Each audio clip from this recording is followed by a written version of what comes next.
Hello guys, welcome to our channel. నేను మీ anchor Teja. ప్రస్తుతం మనతో పాటు సీరియల్ ఎంటర్ప్రెన్యూర్ సంతోష్ గారు ఉన్నారు. నమస్తే అన్న.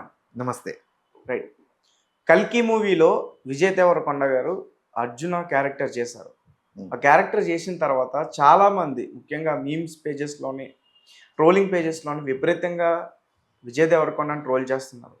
అంటే అతను చెప్పిన డైలాగ్ విధానం తెలంగాణ యాసలో ఉంది. పొరపాటున తెలంగాణ యాసలో మహాభారతం వస్తే మేము తట్టుకోలేము అని చెప్పేసి విజయ్ దేవరకొండ బాధపడే విధంగా పోస్టులు చేస్తున్నారు. సో దాని గురించి మీరు ఎలా స్పందిస్తారు? సో ఈ ట్రోల్స్ అన్ని చూసి విజయ్ దేవరకొండ రెస్పాండ్ అయ్యి బాధపడుతున్నాడు అని అనుకుంటున్నారా మీరు? అంటే పర్సనల్గా విజయ్ దేవరకొండ అని అనుంటే అతను తీసుకునేవాడు కాదేమో. ఎందుకంటే హిట్స్ చూస్తాడు, ఫ్లాప్స్ చూస్తాడు. కానీ తన యొక్క భాషని, తన యొక్క యాసని కించపరుస్తున్నారు కదా, దాని గురించి. సో ఇక్కడ మనం ఈ భాషని యాసని మనం మాట్లాడుకోవాల్సి వస్తే విజయ్ దేవరకొండ ఆయన ఒక హీరోగా స్థిరపడడానికి, అతనికి ఒక స్టార్ ఇమేజ్ రావడానికి, అతని మేనరిజం, అతని భాష, అతని యాస, ఒక రౌడీ స్టార్గా ఆయనకు ఒక ముద్ర రావడానికి కేవలం ఇవి మాత్రమే దోహదపడ్డాయి. So that is his style, that is his mannerism. మీరు చిరంజీవి గారి దగ్గర నుంచి మొదలు పెట్టుకుంటే ఏ హీరో అయినా ఒక స్టార్గా ఎదగడానికి వాళ్ళ మేనరిజమ్స్ అందరిలాగే చేశారనుకోండి. ఇప్పుడు ఒక క్యారెక్టర్ ఉంది, ఎవరైనా చేస్తారు, విజయ్ దేవరకొండ చేస్తాడు అని అనుకుంటే విజయ్ దేవరకొండనే ఎందుకు చేయాలి? అట్లనే చిరంజీవి గారిని ఒక మెగాస్టార్ని చేయడానికి ఒక క్యారెక్టర్, మీరు చిరంజీవిది ఒక ఇంటర్వ్యూ చూస్తే ఆయన ఏమన్నాడు అంటే, ఫస్ట్ పునాదిరాళ్ళు సినిమా చేసినప్పుడు ఫస్ట్ ఏదైతే ఆయన షూటింగ్కి అటెండ్ అయ్యాడో అక్కడ ఏంటి అంటే ఒక 5-6 మంది టీం ఉంటారు. వాళ్ళు ఫస్ట్ షూటింగ్ ఆయన అటెండ్ చేసినప్పుడు ఏం జరిగిందంటే, వాళ్ళు 5-6 మంది పని మనుషులు అనమాట. అక్కడ అంటే పాలేర్లలాగే ఏదో చేసి ఉంటారు అక్కడ. అయితే అక్కడ నుంచి వచ్చినప్పుడు ఎవరైతే గ్రామ పెద్ద ఉంటారు, రావు గోపాలరావు గారి దగ్గర ఏదో సీన్ ఉంటుంది. ఆయన వచ్చినప్పుడు అందరిలాగే, అంటే అక్కడ పని నుంచి వచ్చిన తర్వాత అందరిలాగే ఉంటే ఆయన మీదకి ఫోకస్ రాదు. అక్కడ సిచ్యువేషన్ ఏంటి, అక్కడ సీన్ ఏంటి అంటే, వాళ్ళు పని చేసి వచ్చిన తర్వాత అరే ఏం పని చేశారా మీరు అని అడిగితే ఇది చేస్తాం అని చెప్పే సీన్ అనమాట. అప్పుడు ఏంటి అంటే ఆయన చిరంజీవి గారు పర్టికులర్గా అక్కడ గడ్డి తీసుకొచ్చి వేసింది పని అనమాట. సో కొంత గడ్డి తీసుకొని వచ్చి పైన వేసుకొని హెయిర్ అంతా ఇలా అనుకొని అంటే ఇప్పుడు పని చేసి వచ్చాము అనే ప్రస్తావనని, అక్కడ ఒక సిచ్యువేషన్ని ఆయన క్రియేట్ చేశాడు. అక్కడ అది చూసి అక్కడ ఆ సినిమా ఒక వేరే డైరెక్టర్ చేస్తున్నారు. అదే సినిమా ఆ సినిమా షూటింగ్లో ఆయన నెక్స్ట్ సినిమా ఆఫర్ ఇచ్చిన డైరెక్టర్ అక్కడ ఉండే. అది చూశాడు ఆయన ఏం చేస్తున్నాడు అని చెప్పేసి. అది చేయడం చూసి ఇతనికి ఖచ్చితమైన ఫోకస్ ఉంది. ఇతను just not an actor, he's going to be a star అని ఆయనను అక్కడే గుర్తించాడు. అట్లనే విజయ్ దేవరకొండకి మీరు చూడండి, కల్కి డైరెక్టర్ ఏ సినిమా తీసినా దాంట్లో విజయ్ దేవరకొండ ఉంటాడు. అబ్జర్వ్ చేస్తారు. నాగశ్విన్ తీసిన ప్రతి సినిమాలోనే స్వయంగా అతనే చెప్తున్నాడు. అతను నాగశ్విన్ విజయ్ దేవరకొండని అంత నమ్ముతాడు. ఎట్లా అంటే, ఎవడే సుబ్రహ్మణ్యం మూవీ నాని మూవీ అయినా కూడా విజయ్ దేవరకొండ క్యారెక్టర్ ఏదైతే ఉందో అది మర్చిపోలేము. అంత బాగా క్రియేట్ చేశాడు ఆ క్యారెక్టర్ని. సో నాగశ్విన్ విజయ్ దేవరకొండలోని యాక్టర్ని ఎప్పుడో గుర్తించాడు. వాళ్ళిద్దరు యాక్చువల్లీ ఫ్రెండ్స్, మనం ఇంతకుముందు డిస్కషన్లో చెప్పుకున్నాం. సో అట్లా ఏంటి అంటే, ఇప్పుడు మీరు చాలా సినిమాలు ఈ మధ్యన తెలంగాణ విడిపోయిన తర్వాత మీరు చాలా సినిమాలు చూస్తే, ఈవెన్ తెలంగాణ కంటే ముందు కూడా మీరు 1980s 90s particular 90sలో SV Krishna Reddy గారు వచ్చిన తర్వాత కానీ, కోట శ్రీనివాసరావు గారు కానీ, లేదు అని అంటే మన తనికెళ్ళ భరణి గారు కానీ, తెలంగాణ యాసతోనే వాళ్ళ ఏదైతే ఇమేజ్ని క్రియేట్ చేసుకోగలిగారు. డెఫినెట్లీ అక్కడ ఏంటి అంటే, సినిమా అనేది ఒక వినోద సాధనం. అక్కడ ఖచ్చితంగా ఏంటి అంటే, దాన్ని మనం ఎలా ఎంటర్టైన్మెంట్ని ఎలా క్రియేట్ చేస్తున్నాం అనేది మ్యాటర్.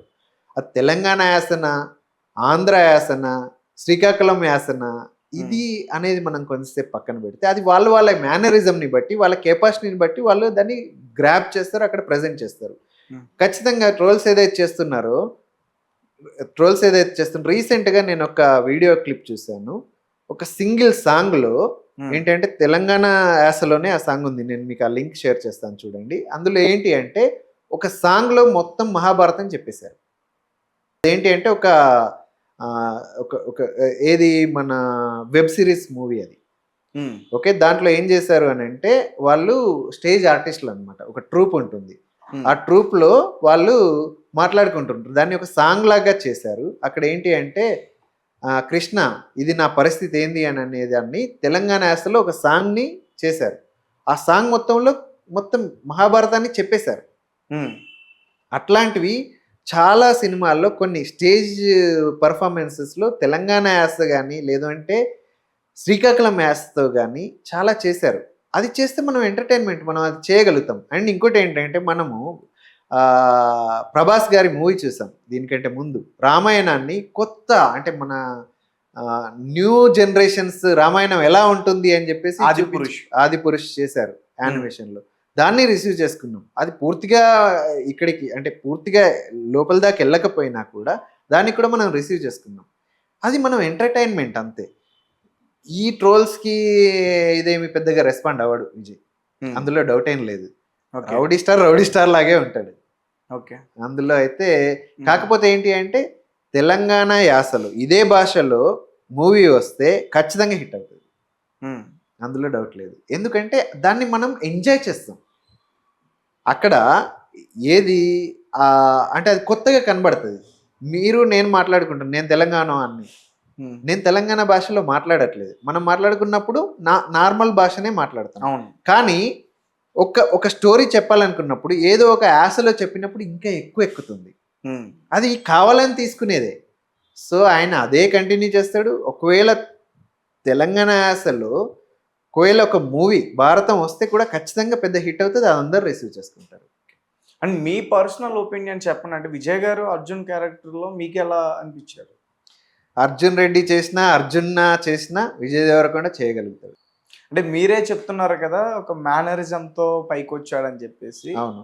సో అంటే అదే మేనరిజాన్ని అంటే అక్కడ ఒకరి పాత్ర చేయాలి. మహాభారతంలో డైరెక్టర్ మనకి సొంతంగా రాసే పాత్ర కాదు, ఆల్రెడీ మహాభారతంలో ఏదైతే ఉన్నాయో రాయబడి ఉన్నాయో వాళ్ళ పాత్రను చేయాలి. సో అలా అడుగుతున్నా. సో మీరు ఇప్పుడు మహాభారతాన్ని తీసుకుంటే మహాభారతం ఎక్కడ జరిగింది? యాజ్ పర్ ది పురాణాస్ ఎక్కడ జరిగింది? ఏ ప్రాంతంలో జరిగింది మహాభారతం? తెలంగాణలోనో ఆంధ్రాలోనో సౌత్ ఇండియాలోనో జరగలే, నార్త్ ఇండియాలో జరిగింది అంతే కదా, యూపీలో జరిగింది అది. ఓకే, సో గుజరాత్లో యూపీ ఆ ప్లేసుల్లో జరిగింది. సో మనం యాజ్ డీస్ తీసుకుంటే మనం ఆ భాష ఆ హావభావాలు మాత్రమే ప్రజెంట్ చేయాలి.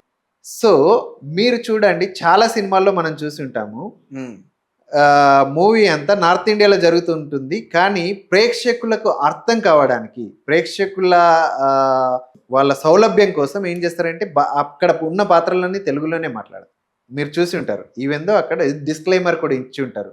ఇది ముంబై ప్రాంతంలో జరుగుతున్నా కూడా ప్రేక్షకుల సౌలభ్యం కోసం ఇక్కడ ఉన్న క్యారెక్టర్స్ అన్ని తెలుగులోనే మాట్లాడతాయని ప్రజెంట్ చేస్తాం. అట్లనే తెలుగు అర్థం చేసుకుని తెలుగు మాట్లాడే వాళ్ళ కోసం తెలుగులోకి తర్జుమా చేయబడింది భారతం. సో ఇక్కడ వాళ్ళకి అర్థమయ్యే భాషలోనే చెప్తాం, అప్పుడే వాళ్ళకి అర్థమవుతుంది. So and at the same time ఆ క్యారెక్టర్ డైరెక్టర్ అతన్ని సెలెక్ట్ చేసుకునేటప్పుడు ఇతని మేనరిజం ఉంది అని ఆయనకు తెలుసు కదా. సెలెక్ట్ చేసుకున్నప్పుడు డెఫినెట్లీ డైరెక్టర్ అంత పెద్ద movie, it is a big budget movie, around 600 to 700 crores movie, ఒక చిన్న 10 minutes క్యారెక్టర్కి ఒక చిన్న మిస్టేక్ చేసే అవకాశమే లేదు. ఒకవేళ ఆయనకి ఇదే మేనరిజం ప్రజెంట్ చేయాలి అంటే Vijay Deverakonda natural mannerism natural style కాకుండా వేరే అంటే సినిమాకి ఇంకొక కొత్త ప్రజెంటేషన్ కావాలి అని అనుకుంటే డైరెక్టర్ ఖచ్చితంగా అది పికప్ చేసేవాడు విజయ్ దేవరకొండ నుంచి. కానీ ఇది ఎస్ ఇట్ కెన్ గో అని అనుకున్నాడు కాబట్టి అలా వచ్చింది. ఓకే అన్న, thank you so much. Thank you.